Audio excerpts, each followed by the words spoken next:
അസ്സലാമു അലൈക്കും വറഹ്മത്തുള്ളാഹി വബറകാതുഹു. ബഹുമാന്യരായ സഹോദരങ്ങളെ, സുഹൃത്തുക്കളെ, പലപ്പോഴും നമുക്കുള്ളൊരു സംശയമാണ്, നമുക്കുള്ളൊരു പ്രശ്നമാണ്. ഇപ്പോൾ ഒന്നു എടുത്തു, നമ്മൾ ലുഹർ നമസ്കരിച്ചു, അല്ലെങ്കിൽ മഗ്രിബ് നമസ്കരിച്ചു, പിന്നെ ഇഷാഇന്റെ സമയമായി. ഒന്നു ഉണ്ടെന്ന് നമുക്കറിയാം.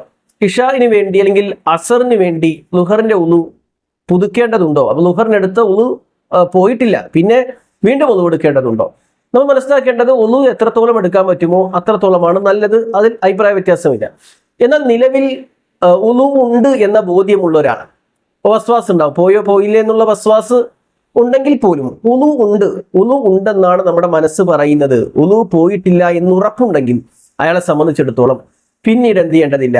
രണ്ടാമത് ഉളു എടുക്കാതെ വേണമെങ്കിൽ ഇപ്പൊ ലുഹറിനെടുത്ത ഉളു കൊണ്ട് അസറോ, അസറിനെടുത്ത ഉളു കൊണ്ട് മഗ്രിബോ, മഗ്രിബിനെടുത്ത ഉളു കൊണ്ട് ഇഷാഓ ഒക്കെ നമസ്കരിക്കുന്നതിൽ വിരോധമില്ല.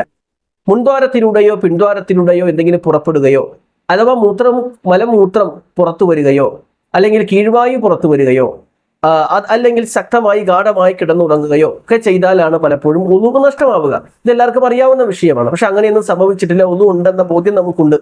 ആ സ്ഥിതിയിൽ ഇപ്പോൾ ലുഹറിനെടുത്ത ഉളു കൊണ്ട് അസറിനെടുത്ത ഉളു കൊണ്ട് മഗ്രിബ്, അങ്ങനെയൊക്കെ നമസ്കരിക്കാമോ എന്ന് ചോദിച്ചിട്ടുണ്ടെങ്കിൽ നമസ്കരിക്കാം. ഉളു എടുക്കാൻ പറ്റുമെങ്കിൽ അതാണ് നല്ലത്, സംശയമില്ല. പക്ഷെ ഉളു എടുക്കാൻ നമസ്കരിക്കാമോ എന്ന് ചോദിച്ചാൽ നമസ്കരിക്കാം.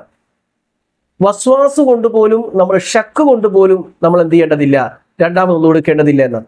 അതിന് പണ്ഡിതന്മാർ പറയുന്ന മറുപടി, അബൂ ഹുറൈറ റളിയല്ലാഹു അൻഹു ഉദ്ധരിക്കുന്ന ഹദീസിൽ റസൂലുള്ളാഹി സ്വല്ലല്ലാഹു അലൈഹി വസല്ലം പറഞ്ഞിട്ടുണ്ട്, ഇദാ വജദ അഹദുകും ഫീ ബത്നിഹി ഷൈഅൻ, ഒരാളുടെ വയറ്റിൽ എന്തൊക്കെയോ തോന്നി, ഫഷ്കൽ അലൈഹി അഖ്റജ മിൻഹു ഷൈഉൻ അം ലാ, എന്തെങ്കിലുമൊക്കെ വയറ്റിൽ നിന്ന് പുറത്തു പോയോ, അതായത് കീഴ്വായു പോയോ പോയില്ലേ എന്നൊരു വസ്വാസൊക്കെ തോന്നി, ഫലാ യഖ്റുജന്ന മിനൽ മസ്ജിദ്, അവൻ പള്ളിയിൽ നിന്ന് ഒന്നു പോയി എന്ന് പറഞ്ഞിട്ട് പുറത്തു പോകണ്ട. എപ്പോഴല്ലാതെ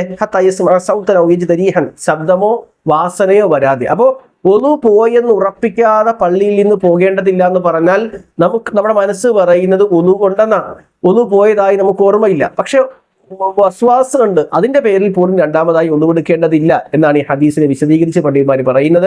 അപ്പോൾ ലുഹറിനെടുത്ത ഉളു നഷ്ടമായില്ലെങ്കിൽ അതുകൊണ്ട് അസർ നമസ്കരിക്കാം, അസറിനെടുത്ത ഉളു നഷ്ടമായില്ലെങ്കിൽ മഗ്രിബ് നമസ്കരിക്കാം. ഇതിലൊന്നും വിരോധമുള്ള കാര്യങ്ങളല്ല. ആശയക്കുഴപ്പത്തിന്റെയും വസ്വാസിന്റെയും സംശയത്തിന്റെയും പേരിൽ ഉളു ഉണ്ടായിരിക്കെ ഒരു വസ്വാസ് കാരണം ഒന്നുകൂടി ഒന്നു എടുക്കണോ എന്ന് ചോദിച്ചാൽ അതിന്റെ ആവശ്യമില്ല. പിന്നെ പൊതുവെ നമ്മൾ മനസ്സിലാക്കേണ്ടത്, എല്ലാ നമസ്കാരങ്ങൾക്കും ഒന്നു എടുക്കൽ നല്ലതാണ്, അല്ല അഭിപ്രായ വ്യത്യാസമില്ലാത്ത വിഷയമാണ്, നല്ല കാര്യമാണ്. എന്നാൽ ഒന്നു ഉണ്ട് എന്നിരിക്കെ രണ്ടാമതായി ഒന്നു എടുക്കണോ എന്ന് ചോദിച്ചാൽ വേണ്ടതില്ല, ആ ഒന്നു കൊണ്ട് തന്നെ നമസ്കരിക്കാം. ഇതാണ് ഈ വിഷയത്തിലുള്ളത്. അള്ളാഹു അനുഗ്രഹിക്കട്ടെ. അസ്സലാമു അലൈക്കും വറഹ്മത്തുള്ളാഹി വബറകാതുഹു.